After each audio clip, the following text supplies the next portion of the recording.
इतका वेळ तुम्ही उत्सवी वातावरणात आणि मराठीच्या विजयाचा आनंद घेतलात. आता आपल्याला महाराष्ट्राचा स्वाभिमान दाखवण्याची वेळ आलेली आहे. म्हणून या कार्यक्रमाची आता सुरुवात करूया. महाराष्ट्र राज्याच्या राज्यगीतानं मी विनंती करतो आस्तिक ब्रास बँडला, मी सर्वांना विनंती करतो की त्यांनी उभं राहावं आणि महाराष्ट्राचं राज्यगीत आता आपण सादर करूया.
धन्यवाद. आस्तिक ब्रास बँड पथकाचे वरळी गावातले आभार मानतो आणि त्यांना विनंती करतो की त्यांनी हा कार्यक्रम आता प्रेक्षागृहात जाऊन पाहावा. आता आपल्या कार्यक्रमाला सुरुवात होतोय. मी मगाशी म्हटलं त्याप्रमाणे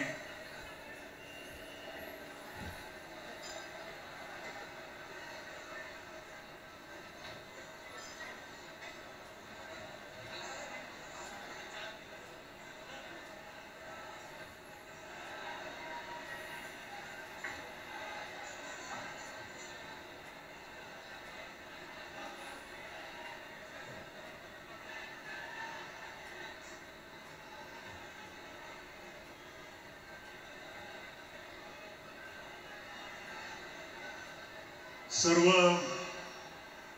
प्रेक्षकांना कार्यकर्त्यांना विनंती आहे की त्यांनी आता ती गर्दी तिकडची कमी करावी आणि आपण आता कार्यक्रमाला सुरुवात करत आहोत.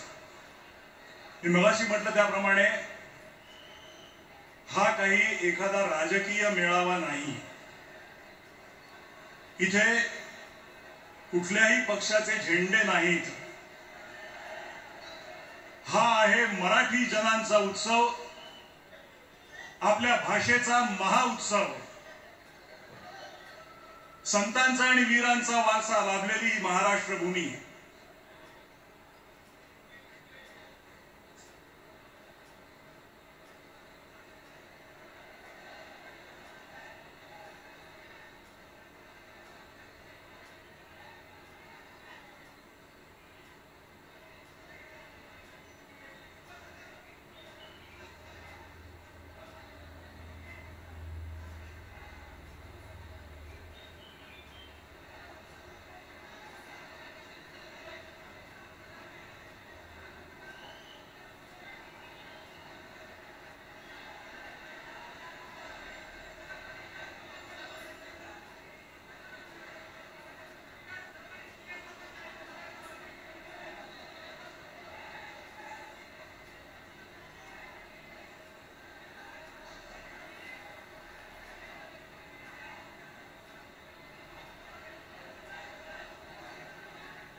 तर मी कुठे होतो? मराठी जनांचा उत्सव आणि आपल्या भाषेचा हा महाउत्सव साजरा करायला तुम्ही सगळे इथे जमलेले आहात. संतांचा आणि वीरांचा वारसा लाभलेली महाराष्ट्र भूमी आहे. या महाराष्ट्र राज्याच्या निर्मितीसाठी संयुक्त महाराष्ट्राची झालेली चळवळ आणि 105 हुतात्म्यांचं बलिदान आपण कोणीही विसरू शकत नाही. एस.एन. जोशी, कॉम्रेड डांगे यांच्या बरोबर त्या काळात ठामपणे उभे राहिले होते आचार्य अत्रे आणि प्रबोधनकार ठाकरे. आज मराठीचा लढा आपण जो दिला त्या लढ्यामध्ये सगळे पक्ष आपल्या बरोबर सामील झाले होते आणि सगळे पक्ष आपल्या बरोबर असतील. आज ज्यांनी महाराष्ट्राचा मंगल कलश या महाराष्ट्रात आणला ते यशवंतराव चव्हाण यांचा वारसा लाभलेल्या राष्ट्रवादी काँग्रेस शरद पवार यांच्या सुप्रिया सुळे इकडे जरा मी त्यांचं स्वागत करतो. जितेंद्र आव्हाडजी इकडे आहेत. बरेच नेते इथे उपस्थित आहेत. मी त्यांचे आभार मानतो इथे आल्याबद्दल. खरं म्हणजे या सगळ्यांकडनं आपल्याला दोन दोन शब्द ऐकायला आवडले असते, परंतु आजचा कार्यक्रम हा आता इतका उशिरा सुरू झालाय की आपल्याला ही भाषणं, त्यांचे शुभेच्छा संदेश आपल्याला कदाचित त्यांच्याशी आपल्याला बोलता येणार नाही, त्यांच्याकडनं ऐकता येणार नाही. अनेक काही नेते आलेत. कॉम्रेड प्रकाश रेड्डी कम्युनिस्ट पार्टीचे, कॉम्रेड अजित नवले, माननीय श्री महादेव जानकर, शेका पक्षाचे जयंतरावजी पाटील, जितेंद्र आव्हाड साहेब आणि अनेक जण इथे उपस्थित आहेत. आपली उपस्थिती आमच्यासाठी फार महत्वाची आहे. खरं म्हणजे आपल्याकडनं शुभेच्छांचे संदेश आम्हाला ऐकायचे होते, परंतु आपल्याकडे आता वेळ कमी असल्यामुळे आपण पुढच्या कार्यक्रमाकडे जाऊया. कसं मी मगाशी म्हटलं त्याप्रमाणे त्या काळात ठामपणे उभे राहिले होते आचार्य अत्रे आणि प्रबोधनकार ठाकरे. प्रबोधनकार ठाकरेंचा वसा पुढील काळात जपला त्यांचे सुपुत्र माननीय हिंदू हृदय सम्राट बाळासाहेब ठाकरे यांनी. त्यांनी मराठी भाषा जपली आणि मराठी माणसाचा स्वाभिमान वाढवला.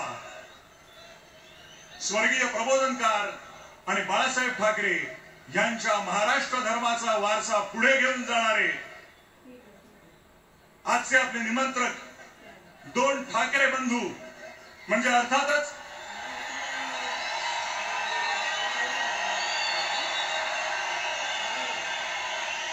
शिवसेना पक्षप्रमुख उद्धव साहेब ठाकरे आणि महाराष्ट्र नवनिर्माण सेनेचे अध्यक्ष राजसाहेब ठाकरे हे आता उपस्थित झालेले आहेत.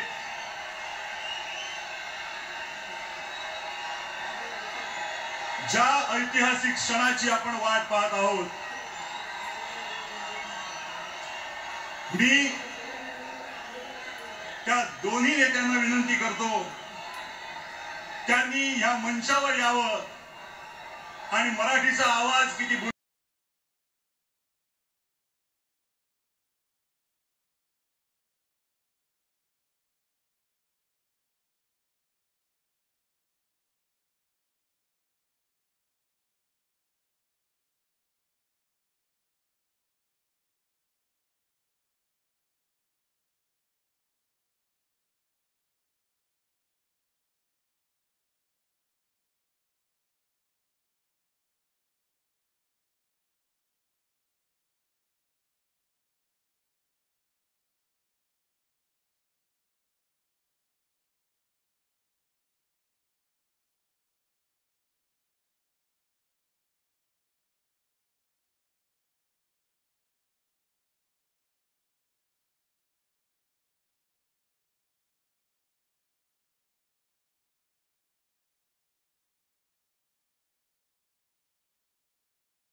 सर्वांना विनंती करतो की आपण स्थानापन्न व्हावं.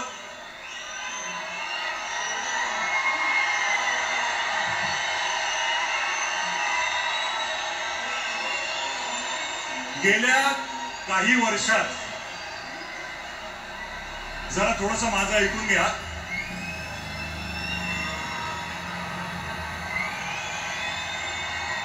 बरं का, तुमच्या मनातले काही शब्द बोलतोय मी. गेल्या काही वर्षात शेकडो मित्रांनी 1000 वेळा हा प्रश्न तुमच्यातल्या अनेक जणांना विचारला असेल, किंबहुना इथे उपस्थित प्रत्येकाच्या मनातला हा प्रश्न असेल की येतील का रे दोन भाऊ एकत्र.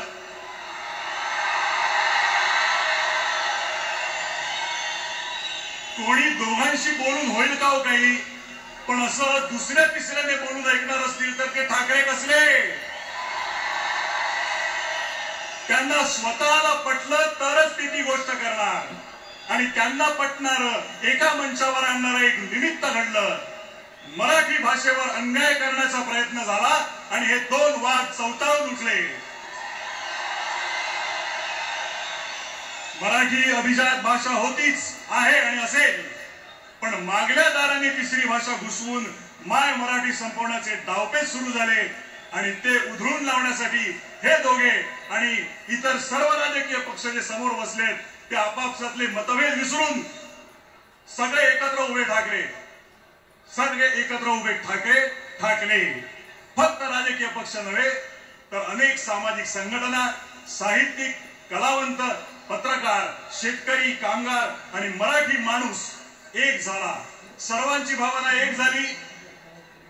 महाराष्ट्रावर केली सक्ती तर आम्ही दाखवू आमची शक्ती. आणि ही शक्ती दिसताच समस्त मराठी जनांना अन्यायकारक वाटणारा तो शासन निर्णय मागे घेण्यात आला. सर्वांबरोबर तुम्हा दोघांचे हार्दिक अभिनंदन.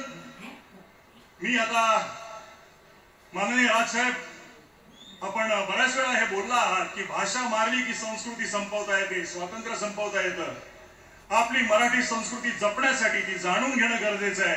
वाचन संस्कृती वाढणं, उत्तम संगीत, नाटक, चित्रपट होणं, मराठी ही व्यवहाराची आणि रोजच्या जगण्याची भाषा होणं असं तुम्ही मानता. परवाच तुम्ही बोलताना म्हणालात की बाकी काहीही चालेल पण मराठीच्या बाबतीत तडजोड नाही. आज या दिवशी तुम्हाला भाषा, मराठी माणूस, महाराष्ट्र याबद्दल काय बोलावं असं वाटतं ते ऐकण्यासाठी आम्ही उत्सुक आहोत. मी विनंती करतो माननीय श्री राजसाहेब ठाकरे यांना की त्यांनी आपलं मनोगत व्यक्त करावं.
सन्माननीय उद्धव ठाकरे,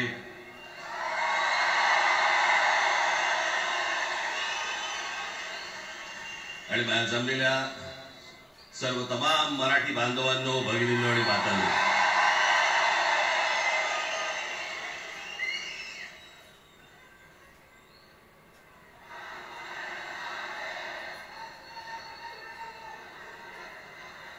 खरं तर दोघांची भाषणं संपली ना की एकत्र आरोळ्या ठोका.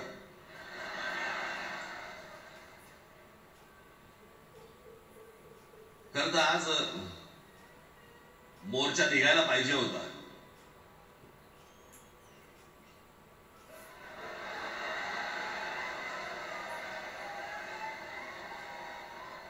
तोंडानेच आहे ना.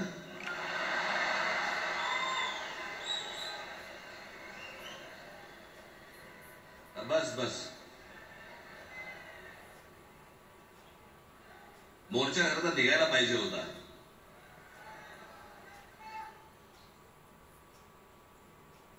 मराठी माणूस कसा सर्व बाजूने एकवटतो याचं एक चित्र मोठ्या प्रमाणावरती उभं राहिलं असतं.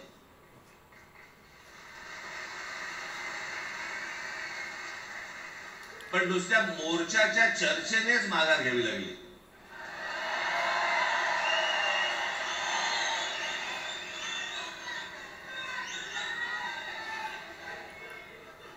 खरं तर आजचाही मेळावा हा खरं तर शिवतीर्थावरती मैदानात व्हायला पाहिजे होता.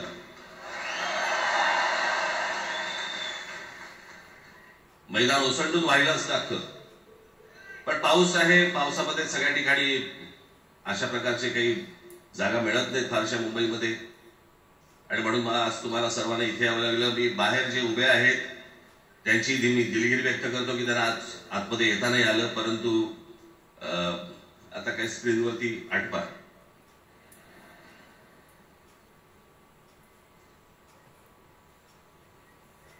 मी माझ्या मुलाखतीमध्ये म्हटलं होतं की त्याच्यातनं या सगळ्या गोष्टी करता सुरू झाल्या.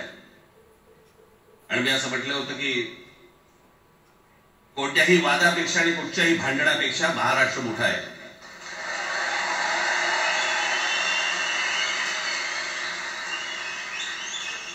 आज जवळपास 20 वर्षानंतर मी आणि उद्धव आम्ही एका व्यासपीठावरती आज येतो आहोत.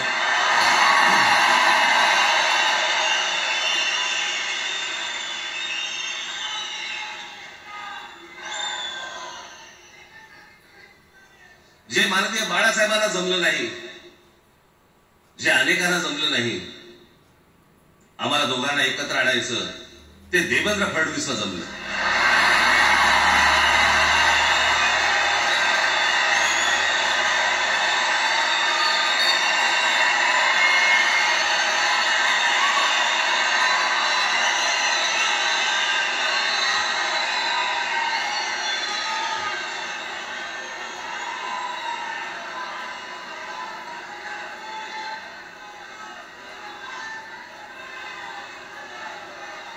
आता बऱ्याच सगळे चॅनल्सचे सगळे कॅमेरे तिकडे लागले, इकडे लागले, इकडे लागले. आता संध्याकाळी सगळं सुरू होईल. आता काय वाटतं, काय दोघांची बॉडी लँग्वेज कशी होती? कोणी कमी हसलं का, कोणी जास्त हसलं का, कोणी बोलतायत का? आपल्याकडे मूळ विषय सोडून इतर गोष्टींमध्येच फार रस असतो अनेकांना. खरं तर आजचा हा मेळावा, मोर्चालाही तीच घोषणा होती, आजच्या मेळाव्यालाही तीच घोषणा आहे की कुठचाही झेंडा नाही, मराठी हाच अजेंडा.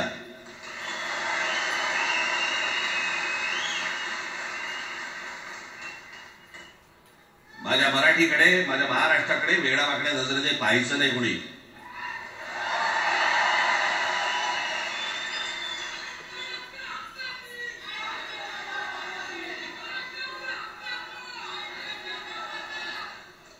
ठरलं ना आपलं, सगळ्यात शेवटी द्यायच्या घोषणा.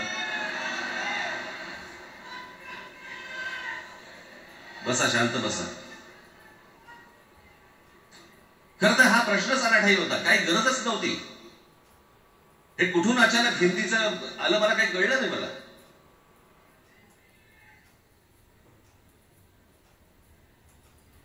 आणि हिंदी कशासाठी? हिंदी कोणासाठी? हिंदी त्या लहान लहान मुलांवरती जबरदस्ती करताय तुम्ही.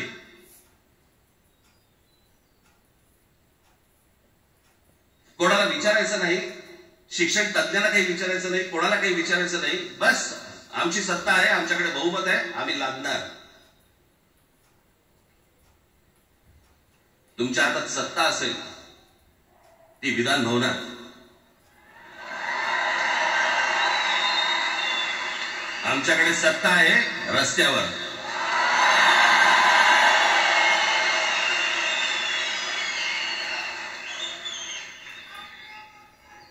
एक पत्र लिहिलं, 2 पत्र लिहिली,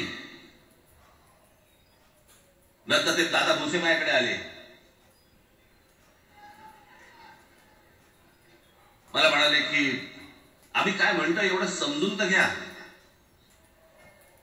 एवढं काय म्हणतो एवढं ऐकून तर घ्या. म्हटलं दादा तुम्हाला एक गोष्ट सांगतो, तुम्ही काय सांगता ते ऐकून घेईन पण ऐकणार नाही.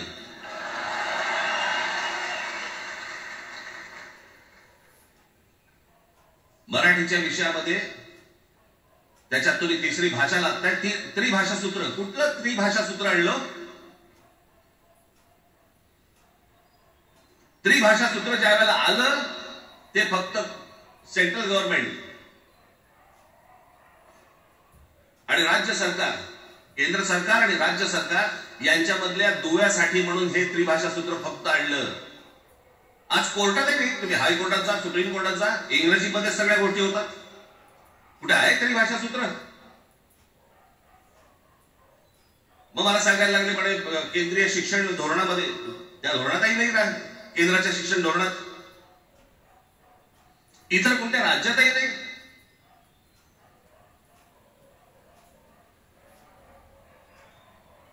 महाराष्ट्रात प्रयत्न करून पाहिला तरी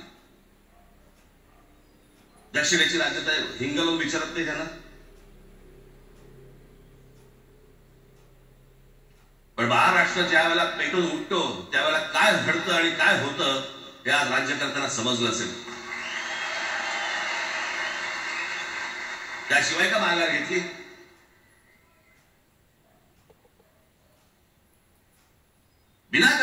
विषय होता. मी त्या दिवशी भोसेला सांगितलं, म्हटलं मला सांगा उत्तर प्रदेश, बिहार, राजस्थान, मध्य प्रदेश कोणती तिसरी भाषा आणणार आहे? खरं तर आणली पाहिजे.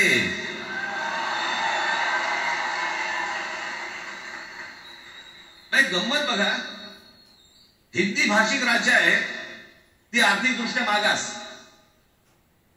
आणि हिंदी न बोलणारी जी राज्य आहे ती आर्थिकदृष्ट्या प्रगत, आणि वर आम्ही हिंदी शिकायचं. याला हिंदीतून राज्य नाही सांभाळता आली, याला राज्यांचा विकास नाही करता आला.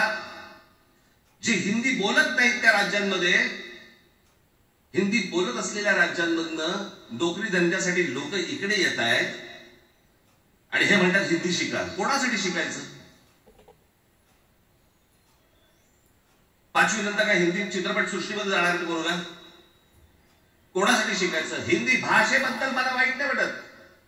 भाषा कोणतीही श्रेष्ठच असते, उत्तमच असते. मग ती मराठी असेल, गुजराती असेल, तामिळ असेल, पंजाबी असेल, बंगाली असेल, हिंदी असेल, अजून कुठचीही असेल. एक भाषा उभी करायला खूप प्रचंड तपश्चर्या लागते, खूप लोकांची मेहनत असते. एक लिपी उभी करायला खूप प्रचंड ताकद लागते.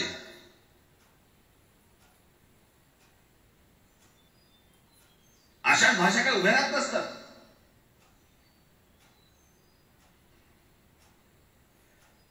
आणि या भाषेचं नवीन कुठून आणलं? त्या दिवशी अमित शहा म्हणाले ज्याला इंग्रजी येतं त्याला पुढे म्हणे लाज वाटेल, म्हणे मला इंग्रजी येतं आणि तुम्हाला नाही येत.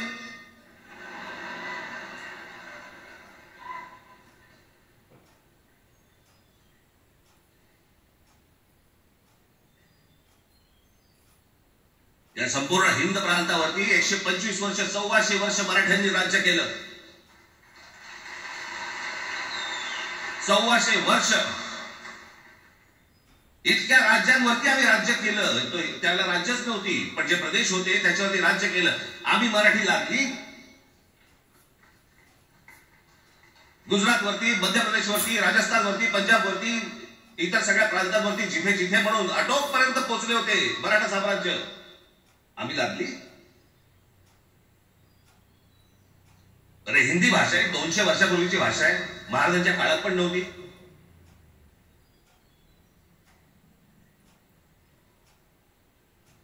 कशासाठी आणि कोणासाठी आणि काय करायचे नेमकं?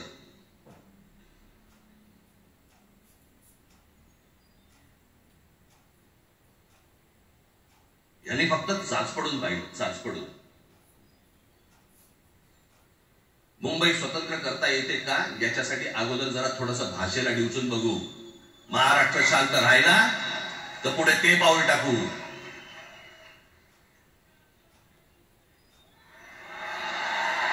कोणाची माय व्हॅली आहे तरी महाराष्ट्राला हात घालून दाखवावं, मुंबईला हात घालून दाखवावं.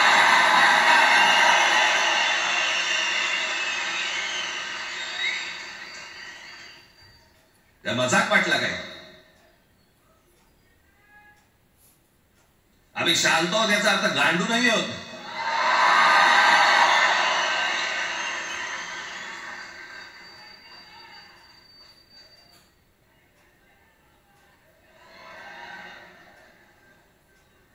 काही अंगावरती लादायचा प्रयत्न करतात आणि मग आता माघार घेतली ना, मग माघार घेतली त्याचं काय करायचं? मग वेगळ्या ठिकाणी वळवा सगळं प्रकरण, वेगळ्या ठिकाणी. म्हणजे कुठे? ठाकरेंची मुलं इंग्रजी मीडियम मध्ये शिकली, बरं मग पुढे? म्हणजे दादा भोसे मराठी मीडियम मध्ये शिकून शिक्षण मंत्री झाले, देवेंद्र फडणवीस इंग्रजी मीडियम मध्ये शिकून मुख्यमंत्री झाले. कुठे काय शिकलं याचा काय संबंध?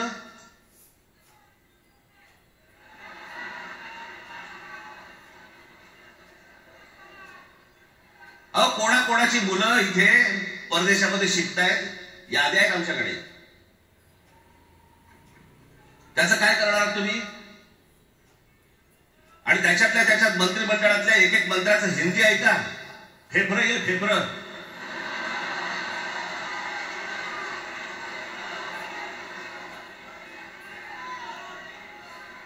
हे असले प्रश्न महाराष्ट्राला विचारले जातात. मी तुम्हाला अजून एक गोष्ट सांगतो.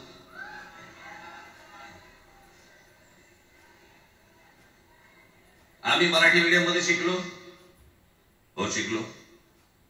आमची मुलं इंग्रजी मीडियम मध्ये शिकली, हो शिकली. मग याच्यावरती तुम्ही प्रश्न काय उपस्थित केला, ह्याला मराठीचा पुळका कसा, हे इंग्रजी मीडियम मध्ये टाकतात.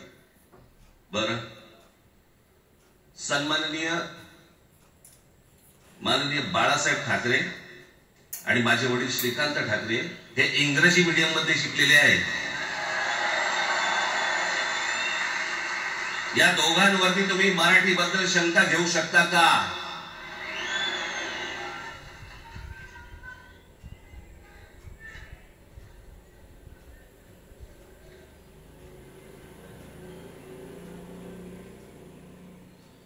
लालकृष्ण अडवाणी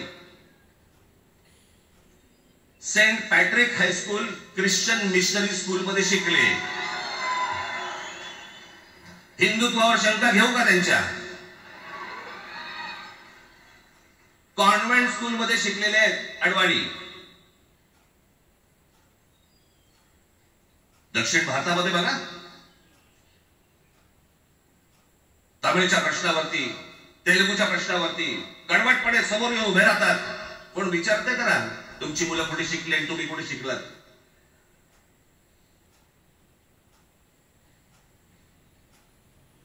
उद्या मी हिब्रू भाषेत शिकीन आणि मराठीपणाचा कडवट अभिमान बाळगीन, काय प्रॉब्लेम आहे?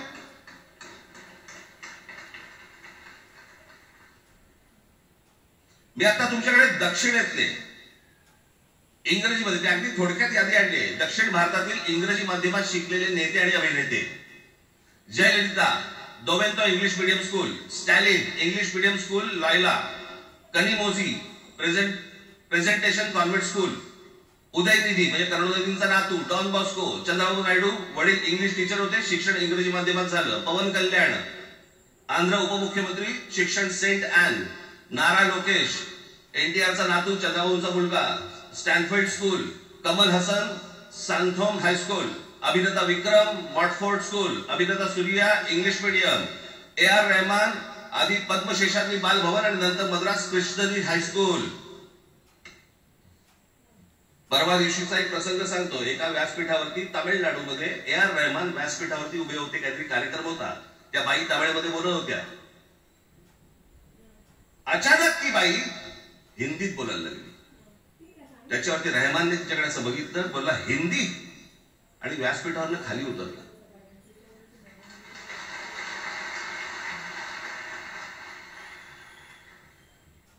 तुमचा कडवटपणा हे तुम्ही शिक्षण कुठे घेतले याच्यावरती नसतो, तो कडवटपणा तुमच्या आतमध्ये असावा लागतो. मान्य बाळासाहेब इंग्रजी मीडियम मध्ये शिकले, इंग्रजी वर्तमानपत्रामध्ये व्यंगचित्र काढायचे, पण मराठीचा अभिमान याच्या बाबतीत कधी तडजोड नाही केली.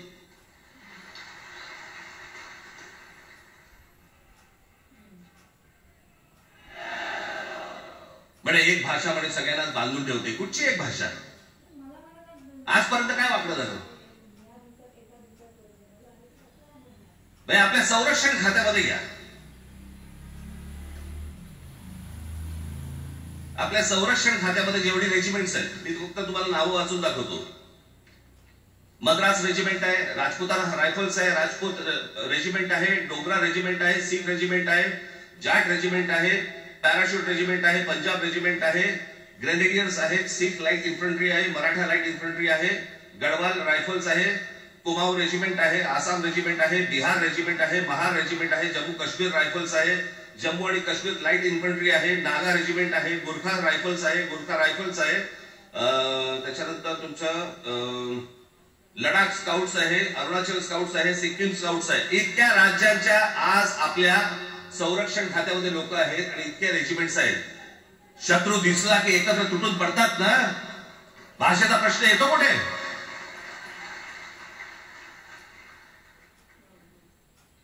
या देशामध्ये जेव्हा भाषावर प्रांतरचना झाली तीच या गोष्टींसाठी झाली ना, की प्रत्येक भाग तसे भाषांचे होते म्हणून. या सगळ्या गोष्टी काय सुरू केल्यात तुम्ही? कशासाठी सुरू केल्यात? काय याच्या मागचं राजकारण? आत्ता सांगून ठेवतो, आज तुम्ही सगळेजण मराठी म्हणून एकत्र आलात. आज महाराष्ट्रामधला तमाम मराठी आज मराठी म्हणून एकत्र आला. टाळ्या वाजू नका. मी काय सांगतो नीट ऐका. याचा पुढचं राजकारण ह्यांचं पुन्हा तुम्हाला जातीमध्ये विभागायला सुरुवात करतील. पुन्हा हे जातीचा कार्ड खेळायला सुरुवात करणार. मराठी म्हणून तुम्हाला कधी एकत्र येऊ देणार नाहीत. हे जातीपातीमध्ये विभागायला सुरुवात करतील. आता हे सुरू केलं. काल कोणीतरी ते व्यापाराच्या कालफडीत मारली. मीराबाई तरला त्याच्या काहीतरी लिहिलं होतं काय गुजराती.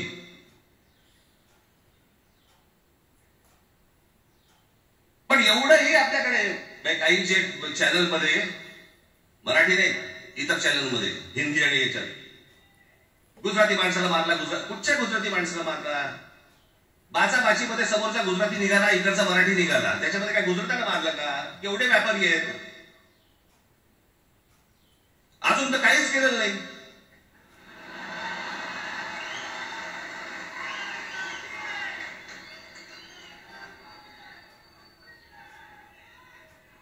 अर्थात त्यांना मराठी आली पाहिजे याच्याबद्दल वाद नाही. विनाकारण उठसूट काही मारामारी करायची गरज नाही, मारायची गरज नाही. पण जर जास्त नाटकं केली तर कानाखाली आवाज काढलाच पाहिजे तुम्ही. पण चूक त्यांची असली पाहिजे. आणि एका गोष्टीचं लक्षात ठेवा. अशी कधी गोष्ट कराल त्याचे व्हिडिओ काढू नका.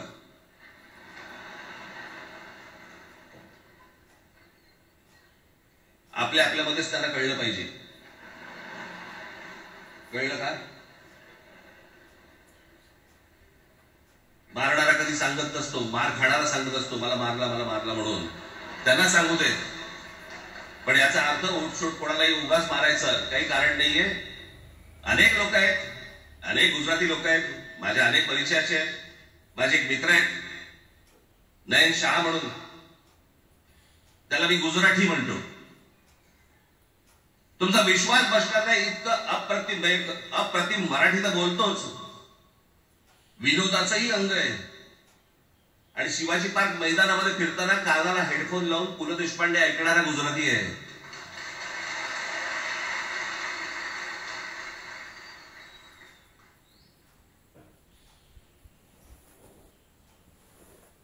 मी मगाशी तुम्हाला सांगितलं की हे मराठीचं बाळकडू आमच्यासाठी ते बाळकडूच होतं.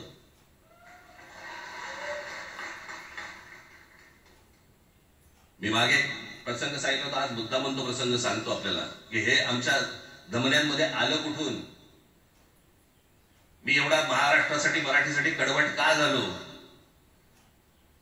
लहानपणापासूनचे अनेक प्रसंग आहेत माननीय बाळासाहेबांबरोबरचे. पण मी एक प्रसंग कधीही विसरणार नाही. आणि तो 1999 सालचा आहे. त्या 1999 साली शिवसेना भारतीय जनता पक्षाची युती सरकार येणार अशी परिस्थिती होती.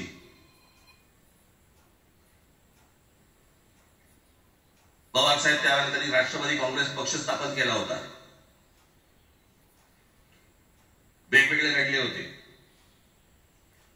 आणि मग सगळ्या त्या वादामध्ये शिवसेना भारतीय जनता पक्षाच्या त्या वादामध्ये काहीच होईना.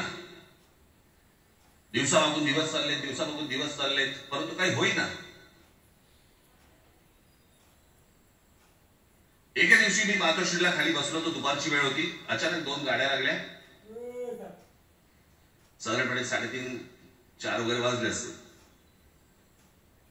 ते दरवेळेला नाव विसरतो. पुण्याचं कोणतो जावडेकर, प्रकाश जावडेकर आणि काही मंडळी आली.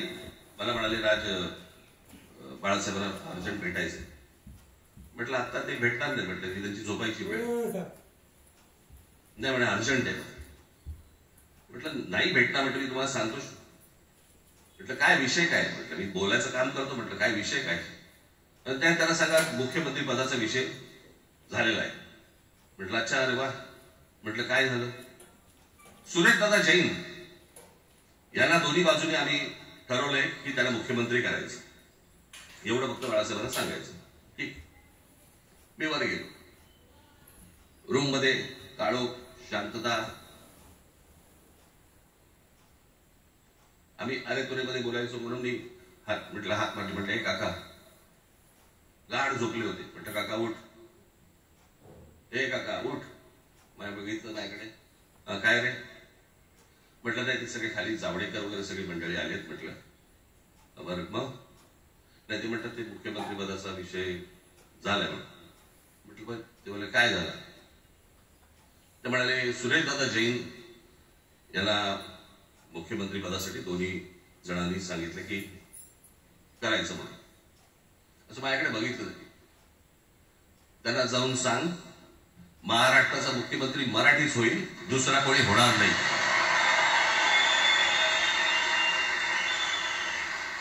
मराठी या एका विषयासाठी मला तिकडे कळलं की या माणसाने सत्तेवर लाथ मारली.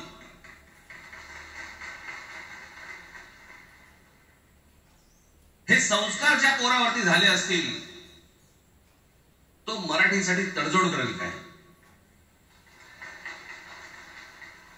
बाकी सगळ्या युत्या आघाड्या सगळ्या कुठच्याही गोष्टी होत राहतील. महाराष्ट्र, मराठी माणूस, मराठी भाषा याच्यावर तडजोड होणार नाही, कोणत्याही परिस्थितीत होणार नाही.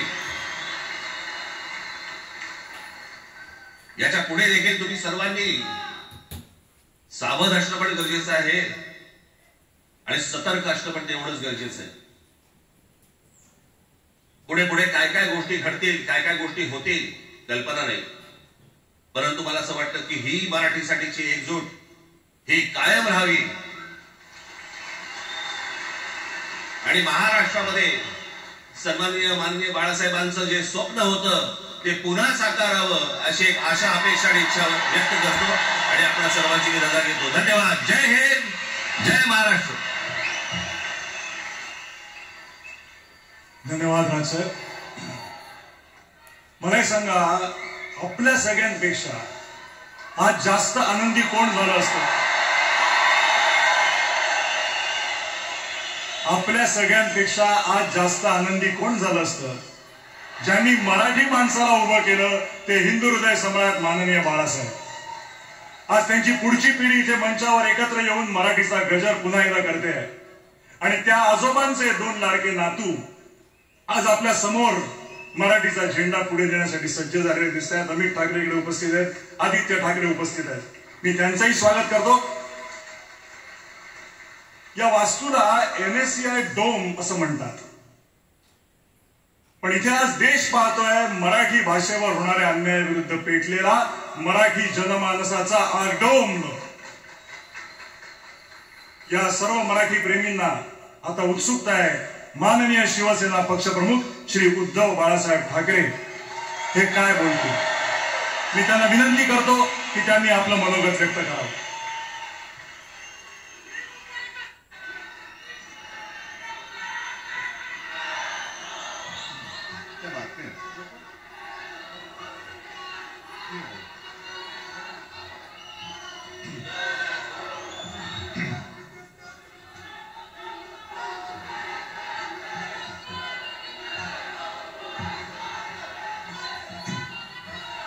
बऱ्याच वर्षानंतर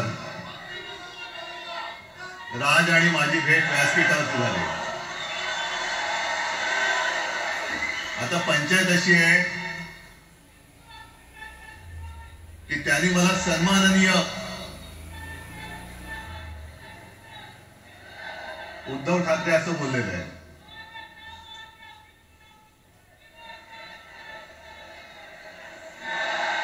ठीक आहे. आणि साहजिकच आहे की त्याचंही कर्तृत्व आपण सर्वांनी पाहिलेलं आहे.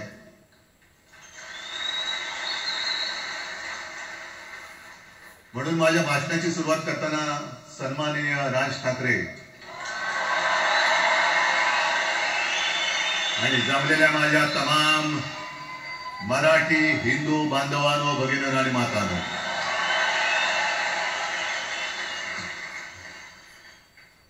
अप्रतिम मांडणी राजनी केलेली आहे.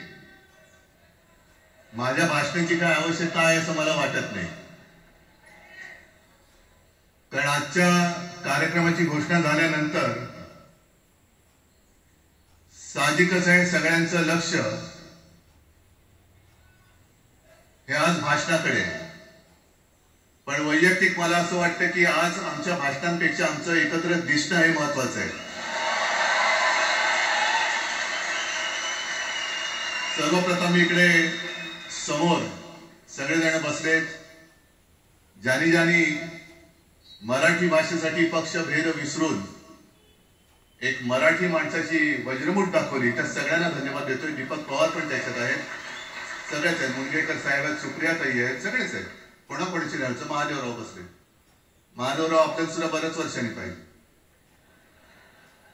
त्यावेळेला काय जानकर बी अंजान होते असं होतं. पण एक गोष्ट नक्की की आमच्या दोघांमध्ये जो काही अंतरपाठ होता तो अनाजी पंतांनी दूर केला.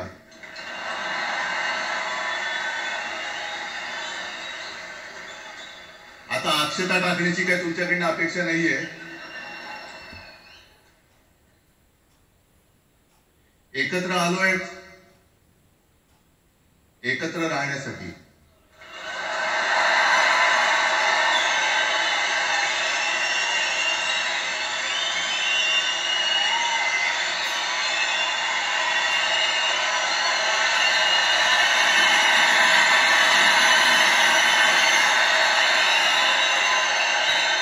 कल्पना आहे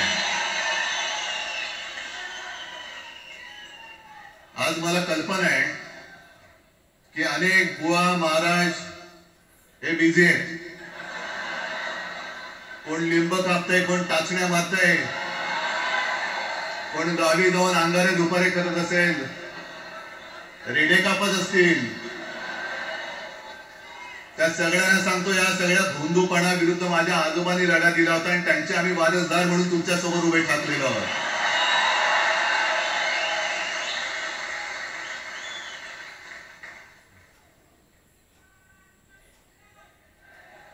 नाही, सगळं आपणच करून ठेवलेलं आहे.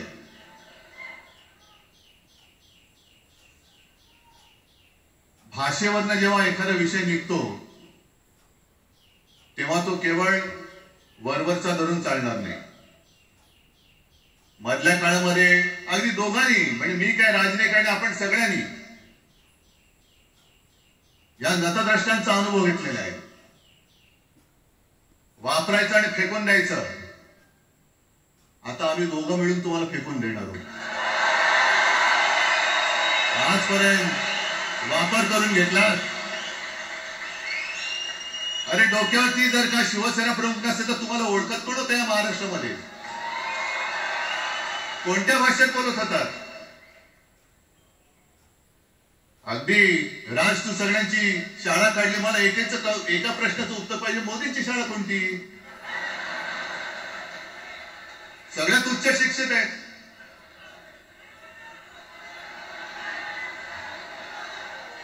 पण हे जे काही यांची मध्यंतर मी बोललो ना, भाजप ही अफवांची फॅक्टरी आहे.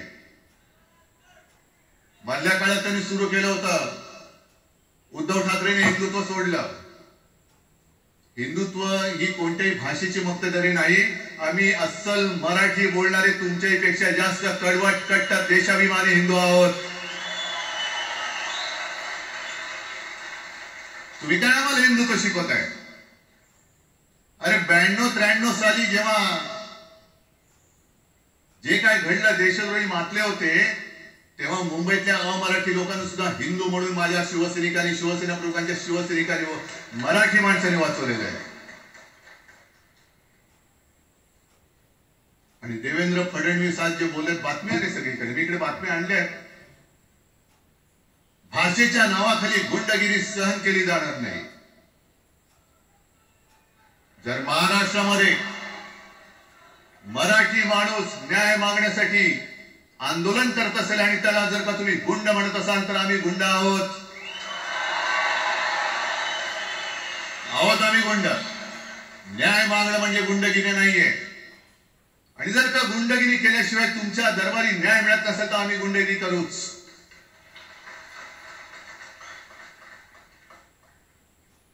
पण हे सगळे राजकीय वाडगे. देवेंद्र फडणवीसांचे आजचं वक्तव्य म्हणजे मला संयुक्त महाराष्ट्र चळवळीच्या वेळेला सखा पाटलांनी केलेलं एक वक्तव्य आठवते. हे असेच तेव्हाचे जो दिल्लीत बसतो त्याचे पाय चाटणारे इथले राज्यकर्ते असतात ते त्यांना मी बाडगे म्हणतोय.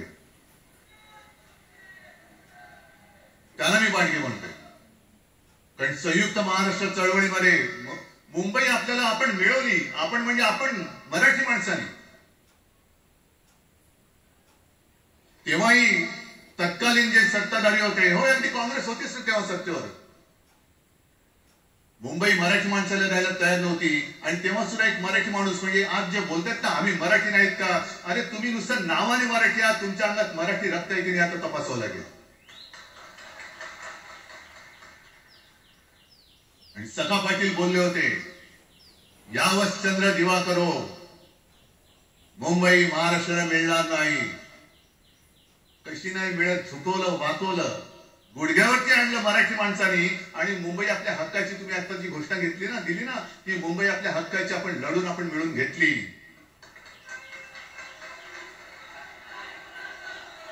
कशासाठी हा सगळा तुम्ही घोळ घालतात.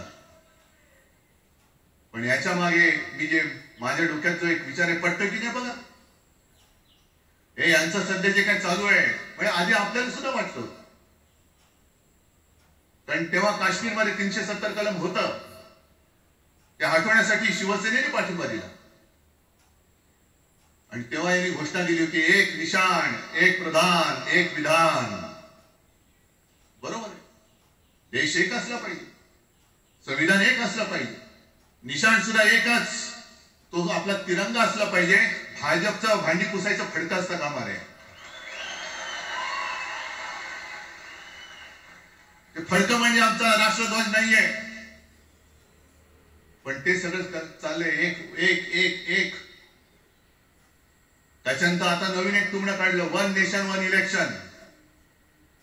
म्हणजे हळुवारपणाने हे सगळं काही एक एक एक करत, हिंदी, हिंदू, हिंदुस्तान, हिंदू आणि हिंदुस्तान मान्य आहे, पण हिंदीची सक्ती आम्हाला मान्य नाही. तुम्ही किती कविता करा, हिंदीची सक्ती तुमचे 7 पिढ्या उतरल्या तरी आम्ही लावू देत नाही.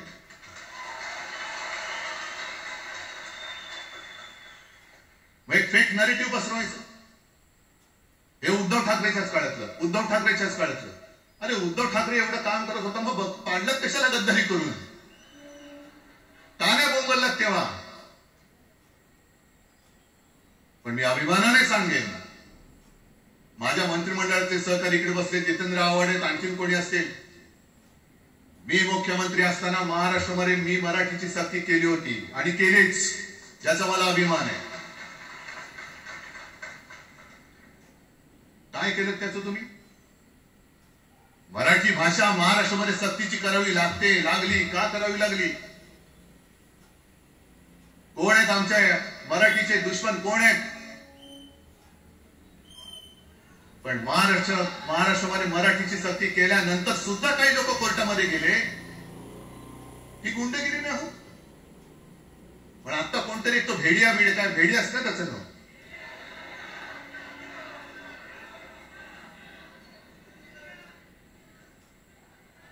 ही यांची सगळी पिलावळ आहे. तोडा आणि राज्य करा. आपण ज्या काही गोष्टी केल्या होत्या, हे म्हणतात म्हणे शिवसेनेने आजपर्यंत काय केलं. शिवसेना म्हणजे आता राज मी तुला माझ्या सोबतच घेतो, कारण आपण तेव्हा एकत्रच होतो, आता सुद्धा पुढे एकत्र चाललो. त्याच्यामुळे आपलं सगळं तेव्हाच म्हणतोय, आपला एवढ्या वर्षाचा कालखंड. मराठी माणूस म्हणे मुंबई बाहेर नेला.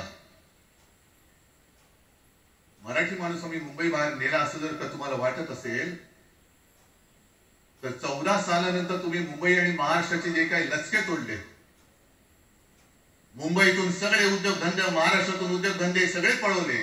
आर्थिक केंद्र गेलं, हिरे व्यापार गेला, मोठमोठी ऑफिसेस गेली. आपल्याकडे येणारे उद्योगधंदे जे आपल्या काळात येत होते ते कुठे गेले. मग काय तेवढाच हिंदुस्थान किंवा तेवढाच सगळे हिंदू आहेत.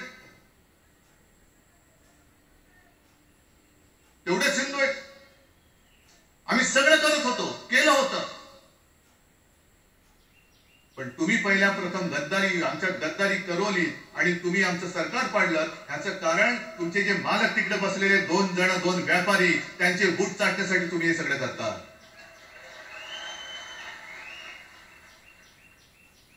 हे इतक्या वर्षाचं सगळं सहन करत करत करत आपण आलो. आपल्या डोळ्यात देखत सगळे लचके तोडले जात आहेत.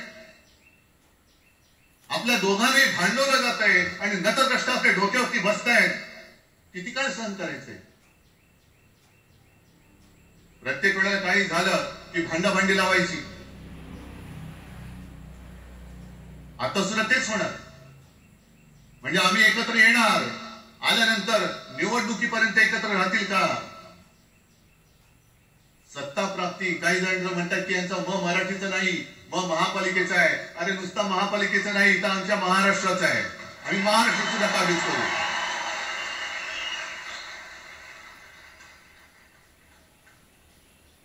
आज तर निवडणुका नाहीये. आमची सत्ता, सत्तेवरती जे शिवसेना प्रमुखांनी सांगितलं, अरे सत्ता काय, सत्ता येते आणि सत्ता जाते. पण आपली ताकद ही आपल्या एकजुटीमध्ये असली पाहिजे. दर वेळेला संकट आलं की आपण सगळे मराठी एकवटतो आणि संकट गेलं की आपणच एकमेकांमध्ये भांडायला लागतो. आता नको, हा नतद्रष्टपणा आता करायचा नाहीये, अजिबात करायचं नाहीये.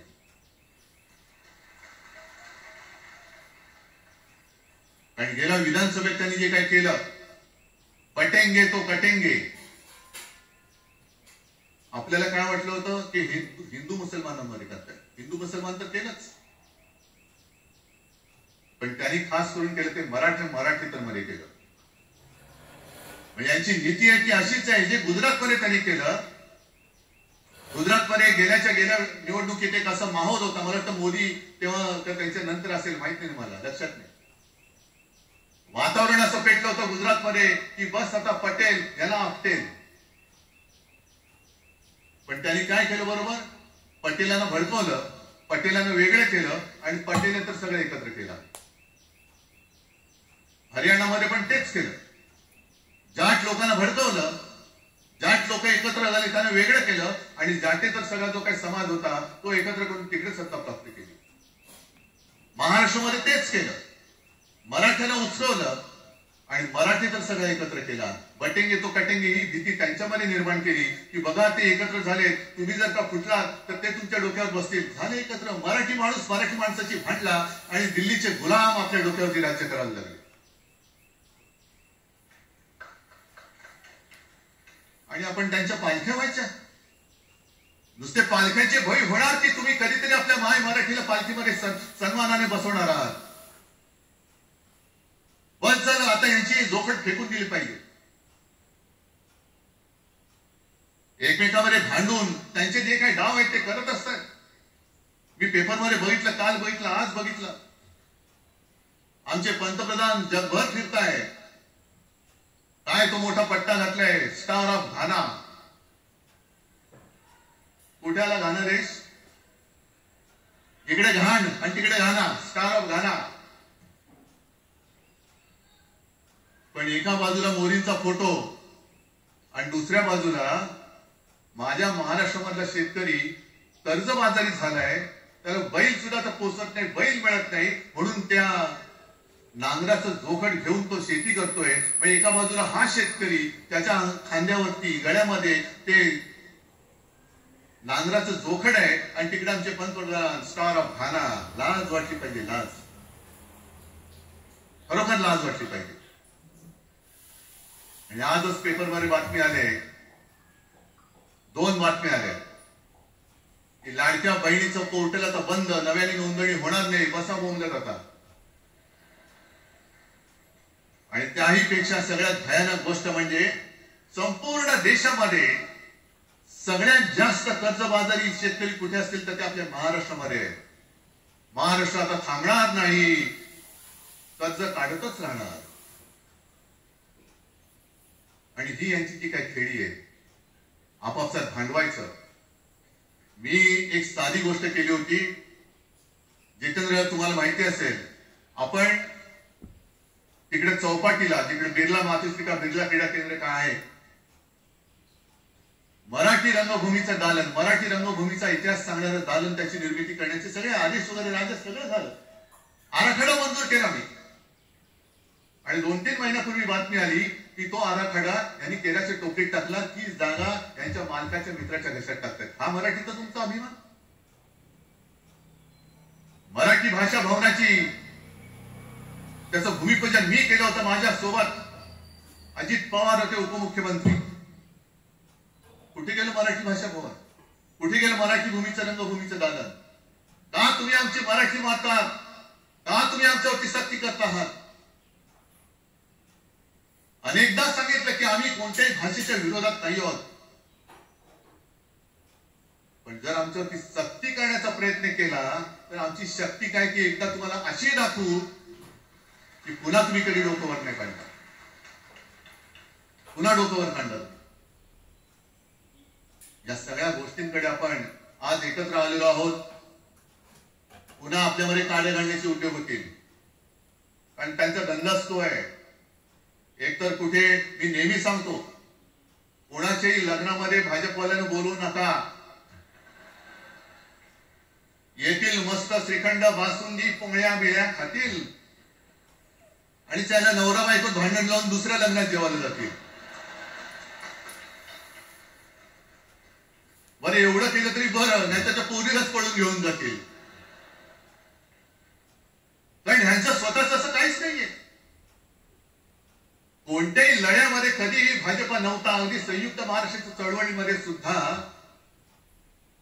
भाजप हा सगळ्यात शेवटी आला आणि 57ची निवडणूक झाल्यानंतर सगळ्यात पहिल्यांदा बाहेर पडला. हे जनसंघ, तेव्हा त्यांचा जो राजकीय नाव होतं जनसंघ, यांच्याकडनं आम्ही देशाभिमान शिकायचा, यांच्याकडनं आम्ही महाराष्ट्राचा अभिमान शिकायचा. आणि आम्ही आपापसात भांडून यांना सगळं काही बहाल करून टाकायचं. या सगळं विकून टाका, सगळा सत्यानाश करून टाका. अरे आपली मुंबईच्या शिंदड्या उडवल्या जात आहेत. आजची मुंबई कोणाच्या घशात घालतायत? कोणाच्या? बघत बसायचं सगळं. म्हणजे आज सगळ्यात जास्त जर कोणी जमिनीचा मालक मुंबईमध्ये असेल तो यांच्या मालकाचा मित्र आहे, अदानी. कोणाची जागा? कोणी रक्त सांडलं? कोणी रक्त सांडलं? कोणी त्या हुतात्मा स्मारकाला वंदन करताना सुद्धा आपल्याला लाज वाटली पाहिजे. अरे त्यांनी तर रक्त सांडलं, बलिदान केलं, पण त्यांनी रक्त सांडून मिळून गेलेली मुंबई जर का आपण राखू शकणार नसू तर आपल्याला लाज वाटली पाहिजे, शरम वाटलं पाहिजे. म्हणून त्या रक्ताची शपथ घेऊन मुंबई आणि मराठीच्या रक्षणासाठी आपल्याला उभं राहायला पाहिजे. ठीक आहे, असतील, होते, मत पटली होती, पटले नसतील, पण याच्या पुढे मराठी आणि महाराष्ट्र धर्माचं रक्षण करणं आमचा हनुमान चालीसाला विरोध नाहीये. पण मारुती स्तोत्र आम्हाला काय विसरायला लावताय? मारुती स्तोत्र आहे ना, भीमरूपी महारुद्रा. आमचा जय श्रीरामला विरोध नाहीये, पण भेटल्या म्हटल्यानंतर राम राम हे म्हणणारे आम्हीच मराठी, आम्हीच मराठी. तुम्ही आता जय श्रीरामची गोष्ट द्यायला लागलात, पण जय जय रघुवीर समर्थ सांगणारे समर्थ रामदास त्यावेळेला आमचे होऊन गेले. त्यांनी आम्हाला पहिल्यांदा रामाची भक्ती शिकवली. त्याच्यामुळे यांचा काही आगा नाही, पिछा नाही. राजकारणातले हे व्यापारी आहेत, वापरा आणि फेका. तो एक गद्दार काल एक बोललाय, जय गुजरात.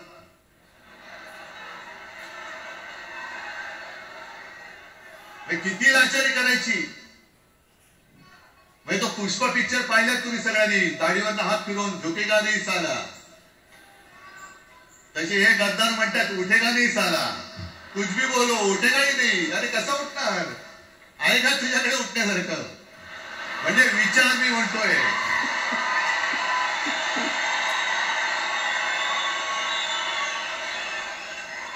अरे विचार वगैरे मी म्हणतोय.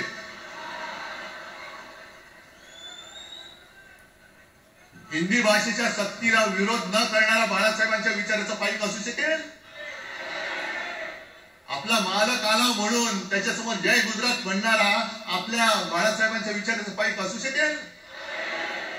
मग आता जे मला वाटतं कुठल्या एबीपीच होतं ना, उघडा डोळे बघा नीट, डोळे उघडलेत. पण आता जर का डोळे उघडले नाही तर पुन्हा कधी उघडण्याची वेळ येणार नाही, कायमचे मिटून जातील. आत्ताच डोळे उघडा, आत्ताच जागे व्हा. आणि आता आलेली जाग जर का जाणार असेल तर मग मात्र स्वतःला मराठी आईची मुलं म्हणू नका, अजिबात म्हणू नका. आणि शिवसेना प्रमुखांनी जे काही शिकवलं, एक तर कोणावर अन्याय करू नका, पण तुमच्या अंगावर जर का कोणी हात उगारला तो हात जागेवरती ठेवू नका.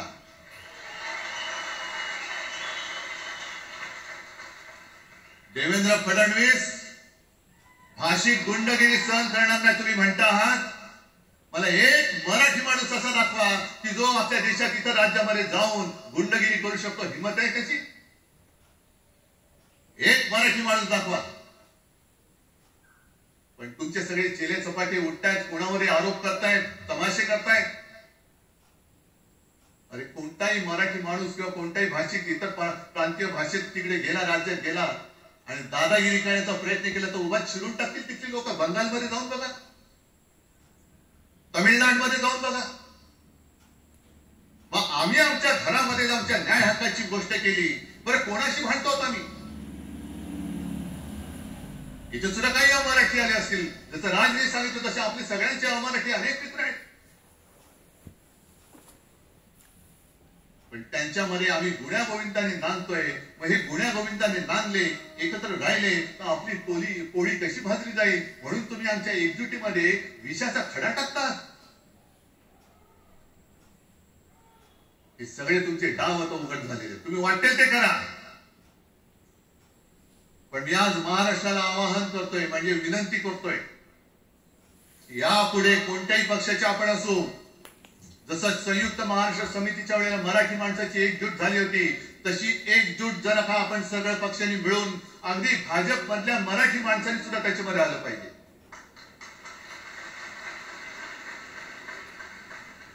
का नाही यायचं? ज्या राज्यामध्ये राहता, ज्या मातीमध्ये तुम्ही जन्माला आला, ज्या आईच्या पोटी जन्म घेतला,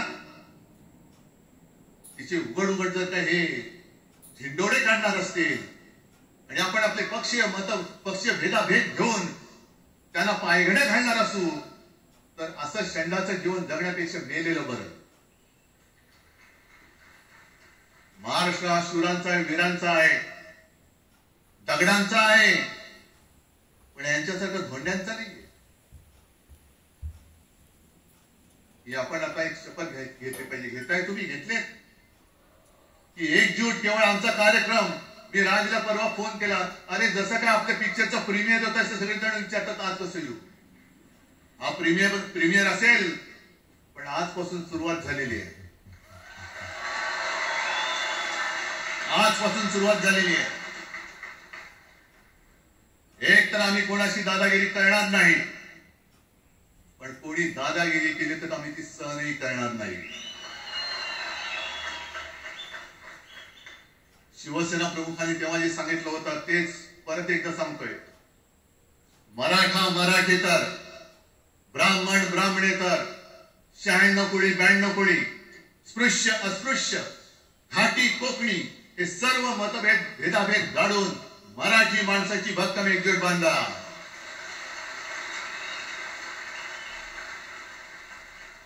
आणि शेवटी एक आवाहन करतो, हे सगळ्या मराठी माणसाला आणि मराठी प्रेमींना आहे, तुटू नका, फुटू नका आणि मराठी ठसा पुसू नका. जय हिंद, जय महाराष्ट्र. धन्यवाद उद्धव साहेब. या कार्यक्रमाला खास जे उपस्थित राहिले होते, कॉम्रेड प्रकाश रेड्डी, सौ सुप्रिया सुळे, कॉम्रेड अजित नवले, महादेव जानकर साहेब, जयंत पाटील साहेब आणि जितेंद्र आव्हाड साहेब आणि इतरही अनेक नेते आहेत, त्यांचे पुन्हा एकदा आभार मानतो. आणि